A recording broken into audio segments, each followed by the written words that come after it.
Pristatyti naują Moderator granulinį kuro degiklį, kuris skirtas deginti ne tik tai medžio granulės, bet ir šiaudų granulės. Jis ypatingas degiklis tuo, kad turi dvi valymo plokštės, tai yra viršutinė plokštė ir apatinė plokštė. Dėl to degiklis niekada neužsikemša. Oras paduodamas iš apačios pro padarytas angas. Taip pat degiklis turi valdymo pultelį, kuris valdo du siurblių kontūrus. Galima taip pat prijungti prie jo kambario temperatūros daviklį ir lauko daviklį. Pagal kliento pageidavimus užsakoma yra įvairi kuro talpa ir iš kuro talpos sraigto pagalba kuras paduodamas į degiklį. Dar turiu pabrėžti tai, kad valdiklio pagalba šis degiklis galima atreguliuoti nuo 15 kW iki 30 kW galingumo ir veikia jisai efektyviai.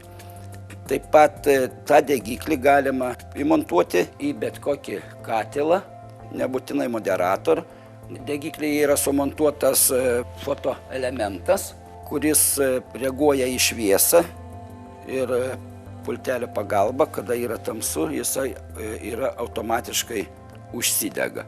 Užsidegus atsijungia spiralė, kuri uždega kurą ir degimas vyksta jau pultelio pagalba, kokią mes temperatūros režimą nustatome. Šį degiklį pagamino Moderator gamykla Lenkijoje. Suteikiama 3 metų garantija. Taip pat UAB Dalingera, kadangi esam atstovai, mes atliekam ir jų priežiūrą 3 metus. Šis degiklis ypatingas tuo, kad ne tik tai yra automatinis uždegimas, bet ir taip pat dvigubas pelenų šalinimas. Tai šalinimas vyksta iš viršutinės plokštelės pagalba ir apatinės plokštelės pagalba. Jeigu patenka pelenai ant apatinės plokštelės, jisai automatiškai yra pašalinamas.